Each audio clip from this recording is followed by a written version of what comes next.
Hello everyone, today we'll be going over Accounts, May June 2010, Structured Paper 2-2. This paper has a time limit of 1 hour and 30 minutes and it consists of 3 questions. So we're going to try to do each question under 30 minutes. So let's get started with the first one. For the first question, we're given the trial balance extracted from Hickory's books of accounts at 30 April 2010. So this is going to be the closing date. We're given a bunch of information and we're also given an additional information. So it includes the information for closing inventory of all 3 types of inventory: raw materials, finished goods, and the work in progress. The second one states the condition for depreciation. The third one gives an amount which had been charged to manufacturing wages, which should have been charged to office salaries. So we need to adjust this error. The fourth one we're given is the bad debt. So this needs to be written off. And the fifth one we're given is the provision for doubtful debts, which is reduced by 6,000. So we need to adjust all of these additional information while preparing what is asked in the question. So the first one is going to be the manufacturing account. All right, I'm just going to write the heading first. So that's going to be manufacturing account.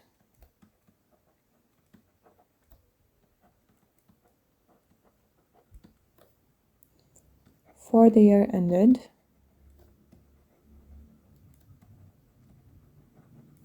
30 April 2010.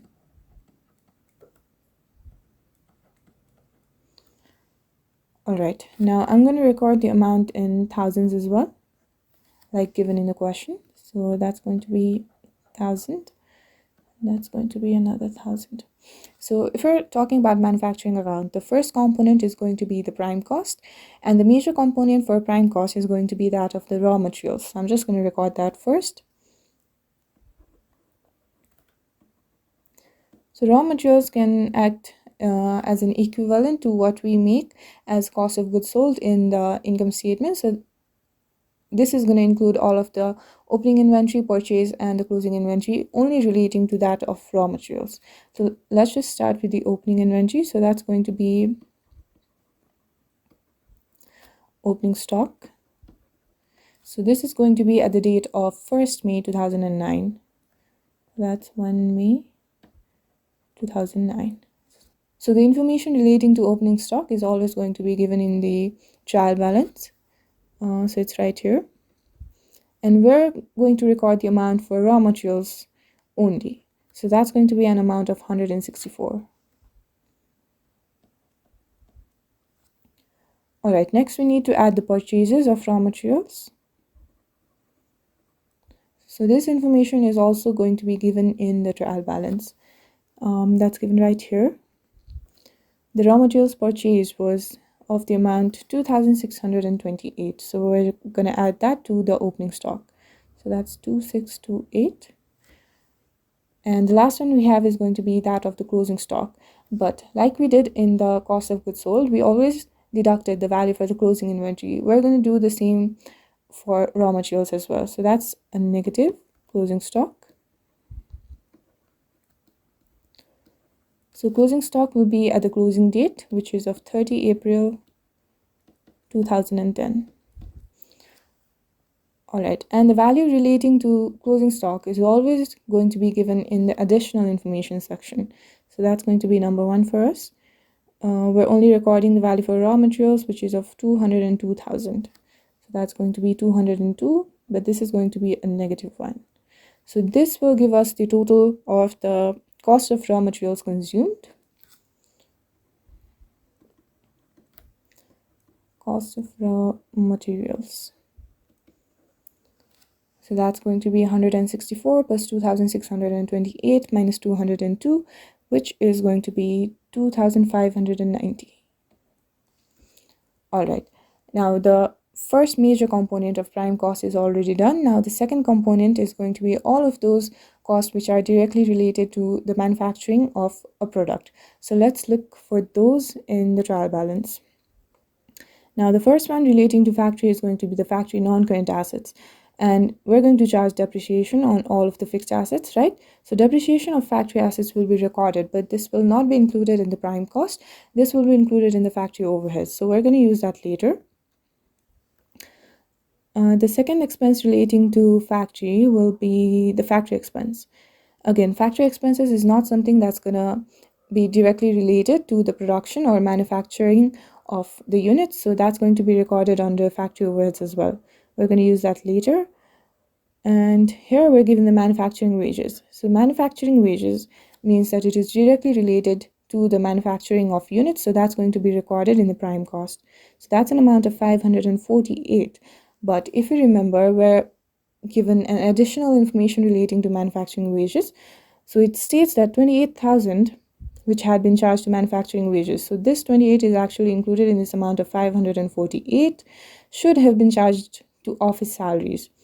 So 28 should not be included in this amount. So I'm just going to deduct the 28. So that's going to be 548 minus 28, which gives a total amount of 520.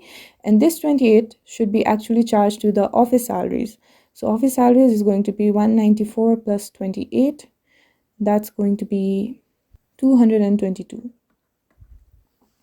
All right, we're going to record the manufacturing wages of 520 in the prime cost. So that's going to be manufacturing wages of 520. Let's look for any other expenses that could be recorded under prime cost. I don't think we have any such expenses, so that's going to be all for the prime cost. Let's figure out the total. The total is going to be the sum of 2,590 and 520, which is going to be 3,110. Now we move on to the factory overhead section.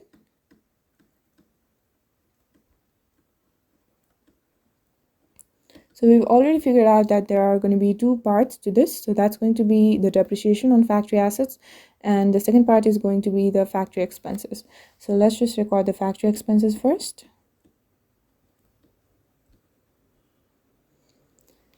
So factory expenses is going to be of 432, which is the balance given in the trial balance.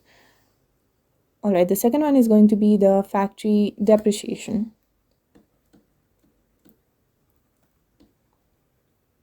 So let's calculate the depreciation, and the information relating to depreciation is always given in the additional information section. So that's going to be number 2 for us. We're given that all depreciation for the year is to be 25% on cost. So we can just completely ignore the accumulated depreciation over here. So we only need to multiply the depreciation rate, which is 0.25, to the cost amount, which is 2,800. So that's into 0.25, which gives us the total depreciation amount of 700. So that's going to be recorded under factory overheads. That concludes the total factory overheads. So let's just add these together. So that's going to be 432 plus 700. That's 1,132. All right, now we can figure out the total of the factory overheads and the prime cost. That's just the sum of 3,110 and 1,132, which is the total of factory overheads. This gives us a value of 4,242. All right, now, except for the goods that are raw materials and the goods that are completely made, which means the finished goods, there is also going to be another type of inventory, which is called the work in progress. So that is something that's neither raw material nor finished goods. So that's in between raw materials and finished goods, which is to be recorded under the manufacturing account. And now we already recorded the raw materials over here, right? So we're going to have the same treatment for work in progress as well. Let's just adjust that. So that's going to be work in progress. So we're going to add the opening stock. So opening stock is at the date of 1st May 2009. Like I said before, the information for opening stock is always given in the trial balance. So that's the amount of 146. Now we can see that in the raw materials section, we've added the purchases, but the stock for work in progress is not something that you can purchase because this is made from the raw materials that we already purchased. So there's not going to be any purchases included in the work in progress section. So we can directly move on to the closing stock. So that's a negative closing stock. This is at the date of 30 April 2010. Alright, like I said before, the information relating to closing stock is given in the additional information section. So that's the value of 128,000. We're going to record 128, but this is a negative value. Alright, now the total for work in progress is going to be 146 minus 128, which gives a value of 18. And now if we add the total for the prime cost and factory overheads to this value of work in progress, we get the total factory cost of production.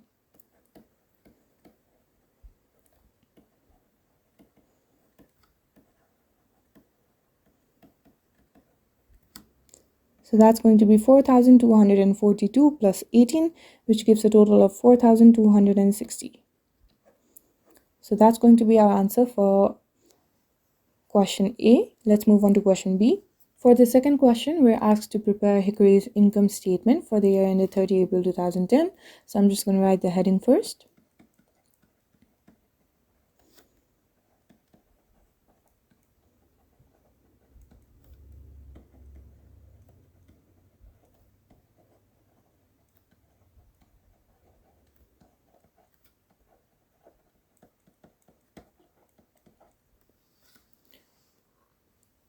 Like before, I'm going to record the numbers in thousands.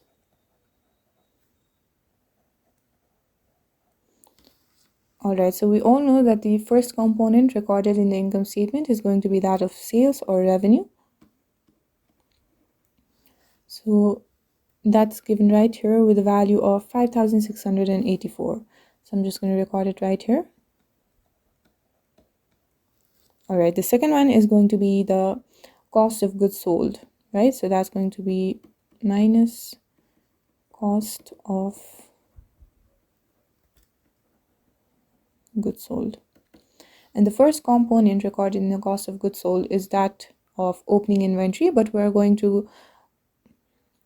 but since we've already recorded the inventories for raw materials and work in progress in the manufacturing account, we're only going to record the inventory for finished goods in the income statement. So that's going to be the opening stock for the finished goods.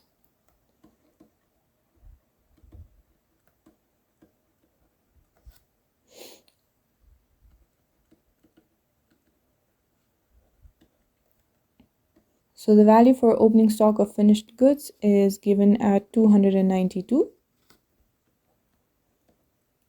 So if it were to be an income statement for any other company which did not manufacture its own goods, now the second component would have been purchases. But since we're already producing the goods for the company, we're going to include the cost of production that we figured out in the manufacturing account.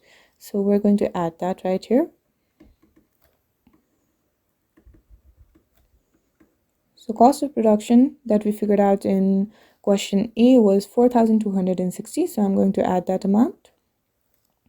And the last one, we have to adjust the closing stock, and closing stock is subtracted.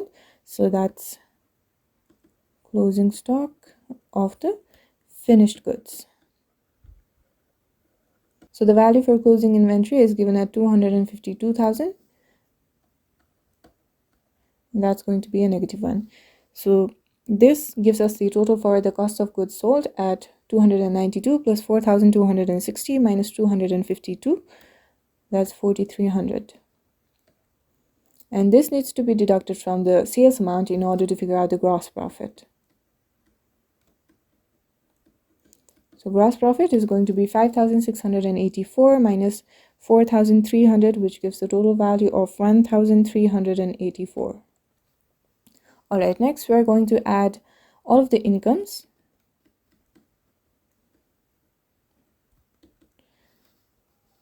So we know that in a trial balance, the incomes and liabilities are always given in the credit section. So we can just look for the amount in the credit section and look at their respective headings. So we're given trade payables, that's going to be recorded in the statement of financial position. Next we're given is the rent. So that's going to be an income. The rent is of 48,000, so that's 48. And the next one we're given is actually in the additional information. So we're given that the provision for doubtful debts is to be reduced, which means that when compared to the provision for doubtful debts of last year, the provision for doubtful debts of current year is decreased by 6,000. And if there is a decrease in the provision for doubtful debts, that always acts as an income to the business. So that's going to be recorded in the income section as well. So this is going to be the reduction in provision for doubtful debts.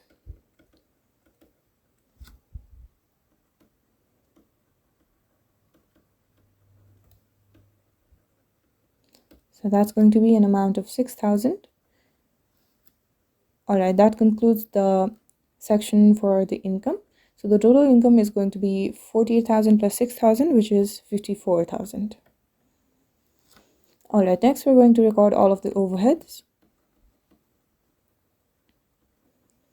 Overheads are the expenses, and expenses are always recorded on the debit side in the trial balance. So we're going to look for the amount in the debit side. Okay, first one is trade receivables. That's going to be recorded in the statement of financial position. Next one we have is the office non-current asset. And we know that we need to charge depreciation on this amount. And we're also given the information that all depreciation is to be 25% on cost. So that's going to be 952 into 0.25, which gives the total depreciation of 238. So that's going to be the depreciation charge of 238. All right, the next one we have is the bank charges of 12.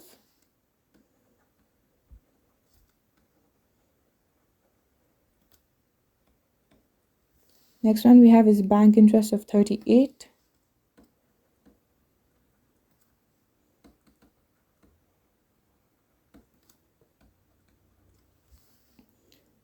We're given factory expenses and manufacturing expenses, but those are already recorded in the manufacturing account. The next one we have is going to be the office expenses of 348.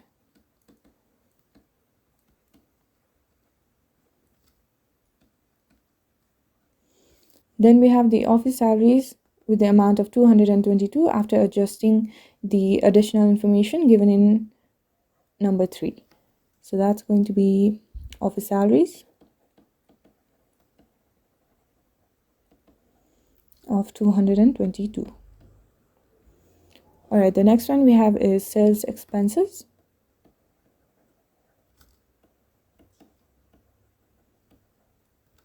So that's an amount of 248.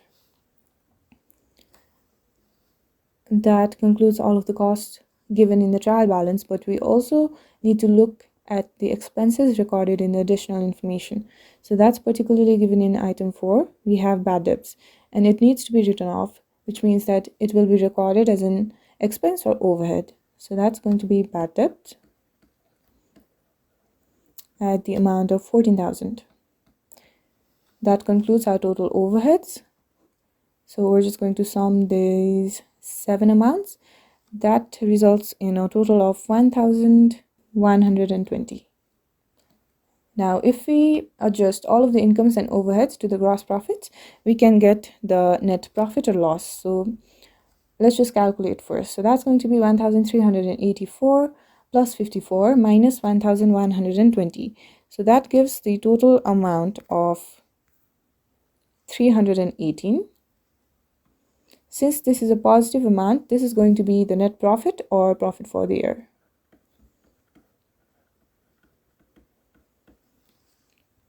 Now let's move on to the third question. For the third question, we need to prepare Hickory's balance sheet at 30 April 2010. So I'm going to start by writing the heading first.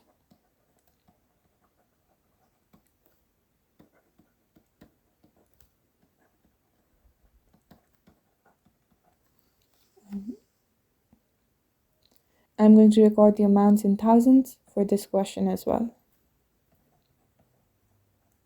Alright, so balance sheet consists of 2 sections. The first one is going to be that of assets. So I'm going to write that one first. So this is the section for assets. Alright, we will be starting from the non-current or fixed assets. So we have 2 different fixed assets. One is for the factory and the other one is for the office.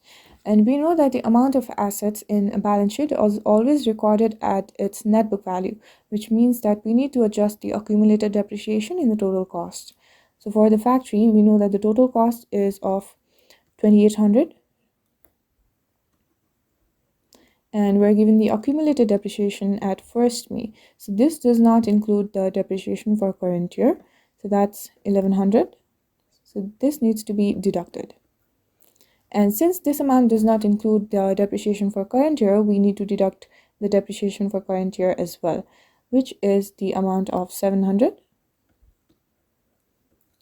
Now this will give us the net book value for the factory assets, which is at a value of 1,000. Next, we're going to repeat the same process for office assets as well. So the cost we're given at 952.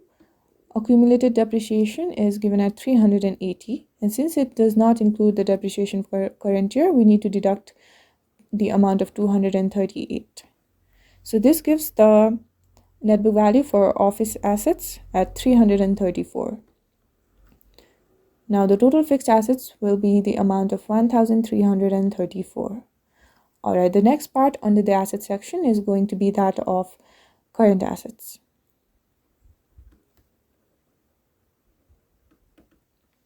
Now, for current assets, the first one is going to be the trade receivables.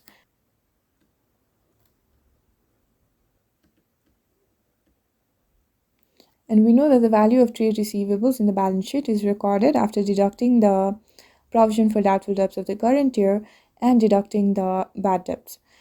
So the trade receivables amount is of 480. So let's adjust the bad debt. So bad debt is of 14,000. So that's going to be minus 14. And we're given that the provision for doubtful debts is to be reduced by 6,000, which means that the amount for last year is 16.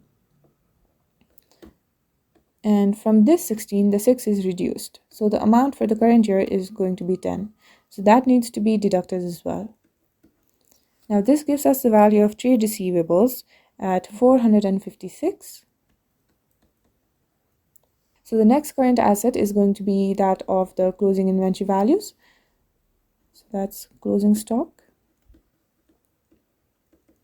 For raw materials, we have the value of 202. For finished goods,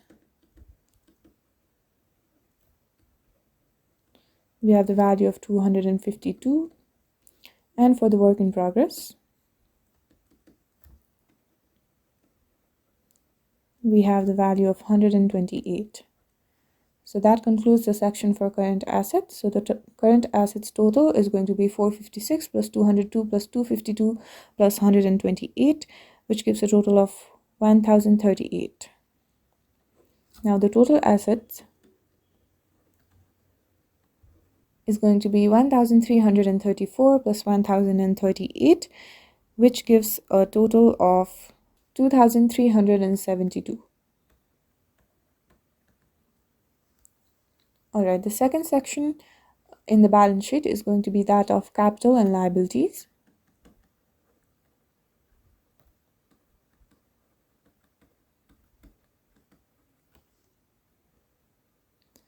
And the first one is going to be that of capital. So we have the capital amount of 1,338. And we need to adjust the net profit or net loss to the capital. And since we have a net profit, we're going to add that amount. So that's going to be net profit of 318, which gives a total capital amount of 1,656. Now we move on to the current liabilities section, since we do not have any non-current liabilities.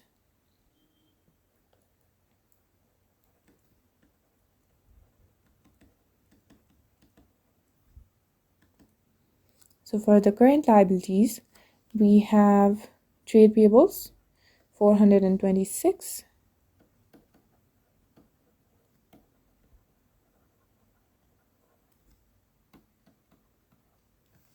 Next we have is bank. So that's going to be bank overdraft.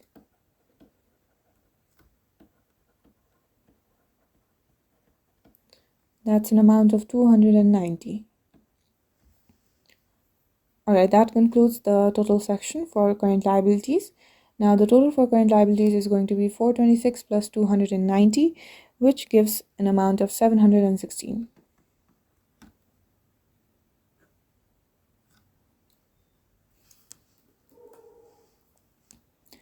Now we need to figure out the total amount for capital and liabilities.